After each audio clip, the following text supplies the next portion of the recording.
औज़ुबिल्लाहिमिनश्शैतानिर्रजीम बिस्मिल्लाहिर्रहमानिर्रहीम अस्सलामु अलैकुम वरहमतुल्लाहि वबरकातुहू। उम्मीद है आप सब खैरियत से होंगे। आज का जो बाब है उसका नाम है उस शख्स का काफिर होना जो कहे पानी तारों की गर्दिश से पड़ा। लंबा टॉपिक है, इंशाल्लाह 2 वीडियोस में कवर करने की कोशिश करेंगे। चलिए स्टार्ट करते हैं।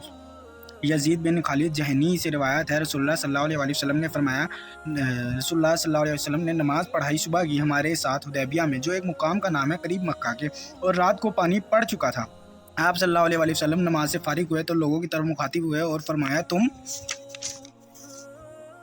तुम जानते हो तुम्हारे परवरदिगार ने क्या फरमाया? उन्होंने कहा, अल्लाह और उसका रसूल खूब जानता है। आप सल्लल्लाहु अलैहि वसल्लम ने फरमाया, अल्लाह ताला ने फरमाया, मेरे बंदों में से बाज़ों की सुबह ईमान पर हुई और बाज़ों की कुफर पर। तो जिसने कहा पानी पड़ा अल्लाह के फजल और रहमत से, वो ईमान लाया मुझ पर और काफिर हुआ तारों से, और जिसने कहा पानी पड़ा तारों की गर्दिश से, वो काफिर हुआ मेरे साथ और ईमान लाया तारों पर।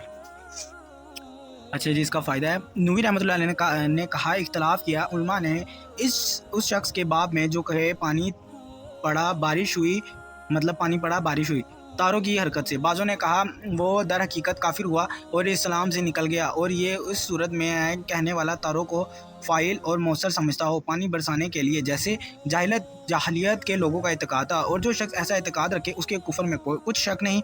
और इसी कौल की तरफ जमहूर उलमा गए हैं।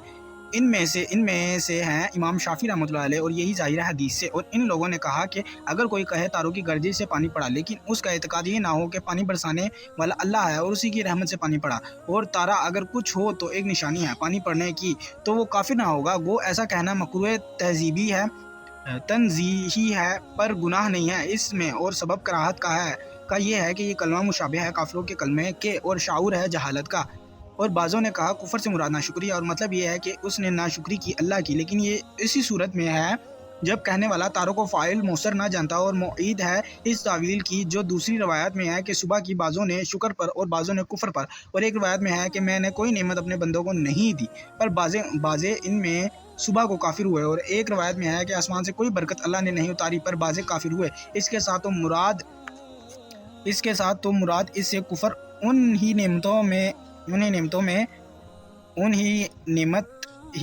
नेमत ही है। और नूह का लफ्ज़ जो हदीस में आया है इसमें बड़ी गुफ्तगू है। खुलासा बयान किया है इसका शेख अबू उमरू बिन अल सालेह रहमतुल्लाह अलैह ने। उन्होंने कहा नूह तारे को नहीं, बल्कि नूह के मानी डुबाना या निकलना है। और असल ये है कि 28 तारे ऐसे हैं जिनका निकलना तमाम साल में मुअय्यन और मारूफ है, और वो 28वीं मनाजिल है कमर की, यानी चांद की।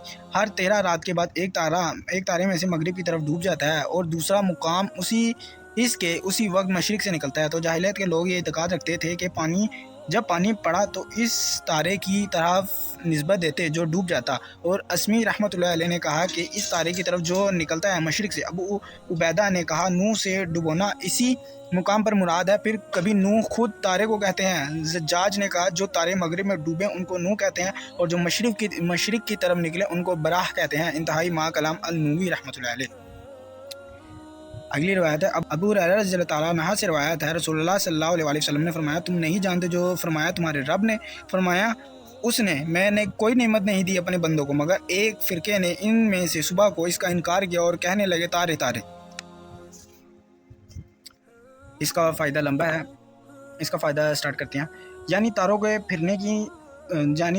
फिरने को इस नेमत की अलग करार दी। अब तक दुनिया में ऐसे ज़ईफ़ इत्तेकाद ना समझ लोग मौजूद हैं जो हर शख्स की भलाई बुराई को इसके तारे की तरफ मंसूब करते हैं, और कमर और शम्स और सबा सहारा की हरकत को ख़ास इंसान और आदमियों के लिए मुफीद और मुज़र समझते हैं। इनमें शक नहीं कि अल्लाह ताला ने इन बड़े बड़े जिस्मों को बेकार पैदा नहीं किया, और चाँद और सूरज की वजह से मंजमला हज़ारों फ़ायदों के एक फ़ायदा ये भी है कि इनसे नबातात और हैवानात की परवरिश होती है, पर यह तासीर सब نباتات اور حیوانات پر بطور عموم ہے، جیسے انکار یا پانی کی تاثیر انکار، اور پانی کی طرف آفتاب اور چاند کو بھی سمجھنا چاہیے۔ کچھ آفتاب یا چاند انسان کی طرح عقل نہیں رکھتے، نہ جان کر بعضوں کو نفع پہنچاویں اور بعضوں کو نقصان، اور جو اجرم آلویہ کی طاقتور اور صاحب قوت خیال کرتے ہوں تو زمین بیچاری نے کیا قصور کیا ہے کہ وہ کسی کو نفع اور ضرر نہیں پہنچا سکتی، حالانکہ بنا براہیت اور جدیہ کہ زمین اور سیاروں میں کوئی امتیاز نہیں۔ اصل یہ ہے کہ مطلب اس فائدے میں جو ہے نا سارا کیا لکھا ہوا ہے، ستاروں کے بارے میں ہی بتایا ہوا ہے کہ زمین، کچھ لوگوں کا یہ خیال ہوتا ہے کہ زمین جو ہے ان کو فائدہ دے سکتی ہے، لیکن زمین ان کو کوئی فائدہ نہیں دے سکتی اور کوئی نقصان نہیں دے سکتی، ایسے ہی کر کے مطلب ان کے خیالات ہیں۔ اور ستاروں کے بارے میں ہے کہ وہ تاروں کو ایسے ایسے سمجھتے تھے پہلے جاہلیت کے دور میں، اور پھر جب تھوڑی ترقی ہوئی اس کے بعد جب سائنسدانوں نے تھوڑا اور تحقیق کی، جب دین اسلام آیا تو ان پر کافی راز افشاں ہوئے، تو پھر وہ چیزوں کو اور بہتر طریقے سے سمجھنے لگے۔ وہی سارا کچھ اس میں لکھا ہوا ہے، اور مین جو پوائنٹ یہ ہے، مین جو بات ہے وہ یہ ہے کہ جو لوگ تھے نا جب بارش ہوتی تھی وہ یہ سمجھتے تھے کہ یہ تاروں کی وجہ سے ہوتی ہے، تو جو ایسا سوچتا ہے نا تو وہ بھی کفر ہے۔ اس میں سارا یہی لکھا ہوا ہے اور کافی لمبا ڈیٹیل میں ہے۔ ہم اگلی روایت دیکھ لیتے ہیں اس کی۔ ابو ہریرہ رضی اللہ تعالیٰ عنہ سے روایت ہے، رسول اللہ صلی اللہ علیہ وسلم نے فرمایا، نہیں اتاری اللہ نے آسمان سے کوئی برکت مگر صبح کو ایک فرقہ اس کا انکار کرنے لگا، اللہ پانی برساتا ہے، یہ لوگ کہتے ہیں فلاں فلاں تارا نکل آیا ڈبوا، اس کی وجہ سے پانی برسا، اور مرادی کی حدیث میں ہے فلاں تارے کے سبب سے۔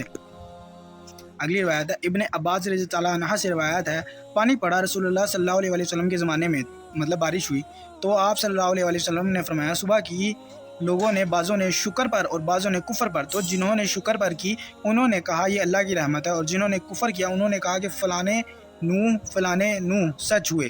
پھر یہ آیت اتری آخر تک، آپ یہ آیت دیکھ سکتے ہیں اور اس کو جو ہے نا گوگل پہ لکھ کے اس کا ترجمہ بھی پڑھ سکتے ہیں۔ اچھا جی، آگے اس کا چھوٹا سا فائدہ ہے وہ پڑھ لیتے ہیں۔ یعنی میں قسم کھاتا ہوں تارے ڈوبنے کی یا نکالنے کی، اور یہ قسم اگر سمجھو تو بڑی قسم ہے، آخر تک، یہاں تک فرمایا کہ تم اپنا حصہ یہی لیتے ہو کہ جھٹلاتے ہو۔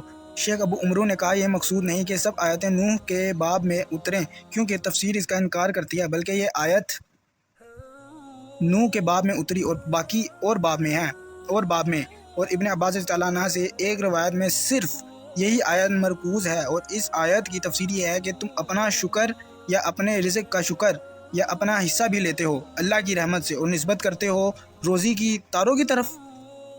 یعنی کہ مین بات یہ سمجھانے والی ہے کہ شرک کبھی نہیں کرنا، اور شرک کے معاملے میں آپ لوگوں نے جو ہے نا بہت ہی زیادہ ضرورت اور خیال، مطلب زندگی میں جو سب سے زیادہ ضروری چیز ہے نا وہ یہ دیکھنا ہے اپنے کہ کہیں آپ کا کوئی عمل شرک تو نہیں کر رہا، بس اس سے بچ جائیں۔ یہ سارے باب میں یہی بات ہے۔ اگلا جو ٹاپک ہے نا اس کا نام ہے انصار اور حضرت علی رضی اللہ عنہ سے محبت رکھنا ایمان میں داخل ہے، اور ان سے بغض رکھنا نفاق کی نشانی ہے۔ انشاءاللہ اگلی ویڈیو میں ہم وہ والا ٹاپک دیکھیں گے۔ اگر ہم یہ جو بیچ والی ایک احادیث ہے اس کا پورا یہ فائدہ پڑھتے ہیں تو یہ ویڈیو کافی لمبی ہو جاتی، لیکن چلیں آپ کو مطلب تو سمجھا دیا، اس میں یہ سب کچھ لکھا تھا، اور خیر اس میں کافی مشکل ورڈز یوز ہوئے ہیں جن کی سمجھ نہیں آنی تھی، اور آپ کو ان کے لیے جو ہے نا گوگل ٹرانسلیٹر یوز کرنا پڑنا تھا، اور آپ ویڈیو اس لیے دیکھ رہے ہیں تاکہ آپ کو سمجھ آئے، تو اس لیے میں نے آپ کو آسان الفاظ میں اس کا مفہوم سارا بتا دیا۔ چلے جی، اپنا بہت سارا خیال رکھیں اور اپنی دعاؤں میں یاد رکھیں۔ انشاءاللہ اگلی ویڈیو میں آپ سے ملاقات ہوگی۔ السلام علیکم ورحمۃ اللہ وبرکاتہ۔